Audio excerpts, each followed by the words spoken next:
कहा जाता है कभी कभी मौन सबसे गहरी आवाज होता है।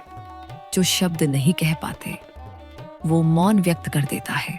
और अगर यह मौन महादेव का हो तो वह सृष्टि का संतुलन बदल सकता है। यह कथा है उस मौन की जिसमें छिपी है ब्रह्मांड की सबसे बड़ी शक्ति, शिव का मौन। कैलाश पर्वत, जहां न कोई शोर है न कोई चिंता, बस शांति है, गहरी स्थिर।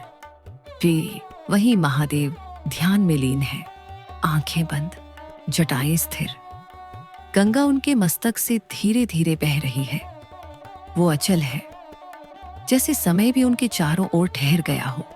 देवता, ऋषि और स्वयं प्रकृति उनके मौन को देखकर नतमस्तक हैं, क्योंकि वो जानते हैं शिव का मौन सृष्टि का आधार है। एक दिन ब्रह्मलोक में हलचल हुई। इंद्र, अग्नि और वरुण देवता ब्रह्मा के पास पहुंचे। उन्होंने कहा, प्रभु, महादेव कई युगों से मौन है। उनका ध्यान अब ब्रह्मांडीय ऊर्जा को रोकने लगा है। अगर शिव ने ध्यान नहीं तोड़ा तो सृष्टि का प्रवाह रुक जाएगा। ब्रह्मा ने कहा, शिव का मौन कोई साधारण मौन नहीं है।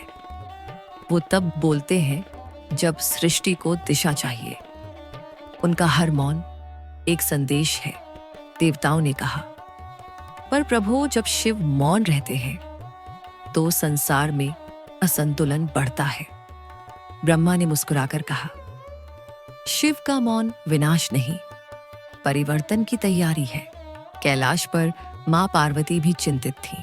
वो हर दिन महादेव के पास बैठती, पर महादेव की आंखें बंद ही रहती।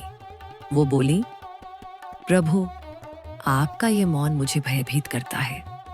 क्या संसार फिर किसी संकट की ओर जा रहा है? महादेव ने कोई उत्तर नहीं दिया। बस उनकी सांसों की गूंज हवा में मिल रही थी। उनका मौन वाणी से भी अधिक प्रभावशाली था। मां पार्वती ने सोचा, मैं ध्यान करूंगी और उनके मौन का अर्थ समझने की कोशिश करूंगी। वो भी आंखें बंद कर ध्यान में लीन हो गई। और तभी उन्हें एक दृश्य दिखाई दिया। संपूर्ण ब्रह्मांड एक धागे में बंधा हुआ है। उस धागे का केंद्र महादेव का मौन था। हर तारा, हर ग्रह, हर जीव महादेव के मौन से ऊर्जा पा रहा है। उनकी शांति में ब्रह्मांड की गति है। उनका मौन केवल मौन नहीं, वो एक अंतर यात्रा है, जहां भीतर का शोर शांत हो जाता है और आत्मा स्वयं से मिलती है। मां पार्वती ने आंखें खोली और बोली, अब समझ आई प्रभु, आपका मौन सृष्टि का रक्षक है। आपके मौन में ही सृष्टि विश्राम करती है। महादेव मुस्कुराए। वो अब भी मौन थे, पर उनकी मुस्कान ही उत्तर थी। कुछ समय बाद देवताओं ने महादेव की परीक्षा लेने की सोची। उन्होंने नंदी से कहा, अगर शिव का मौन सृष्टि को बचाता है तो हम उन्हें जगाकर देखेंगे। नंदी बोले, प्रभु का ध्यान भंग करना विनाश को आमंत्रण देना है। पर देवता नहीं माने। उन्होंने कैलाश की चोटी पर जाकर तेज गर्जना की, डमरू बजाया और शंखों की आवाज से आकाश भर दिया। लेकिन महादेव की आंखें नहीं खुली। उनकी धड़कनें स्थिर रहीं। उनका मौन अडिग था। तभी पृथ्वी पर कंपन हुआ। आकाश में बादल गरजने लगे। देवता भयभीत हो गए। एक आवाज गूंजी, जब शिव मौन है तो सृष्टि सुरक्षित है। जब शिव जागते हैं तो परिवर्तन होता है। देवता समझ गए, उनका मौन विनाश नहीं बल्कि नियंत्रण है। महादेव के मौन से सृष्टि का हर अंश जुड़ा था। उनकी सांसों की लय में गंगा बहती थी। उनके मौन से अग्नि शांत रहती थी। उनके ध्यान से सूर्य को ऊर्जा मिलती थी। उनका मौन संसार के हर तत्व को जोड़ता था। जैसे मौन स्वयं एक भाषा हो। शिव का मौन हमें यह सिखाता है कि जब शब्द बेअसर हो जाएं, तो मौन ही सबसे शक्तिशाली संवाद होता है। मौन का अर्थ कमजोरी नहीं बल्कि आत्मज्ञान है। एक दिन पार्वती ने पूछा, प्रभु, क्या कभी आपका मौन टूटता है? महादेव ने धीरे से कहा, देवी, जब सृष्टि मुझे पुकारती है, जब अधर्म बढ़ता है, जब संतुलन डगमगाता है, तब मेरा मौन तांडव में बदल जाता है। पार्वती मुस्कुराई। तो आपका मौन ही आपका तांडव है?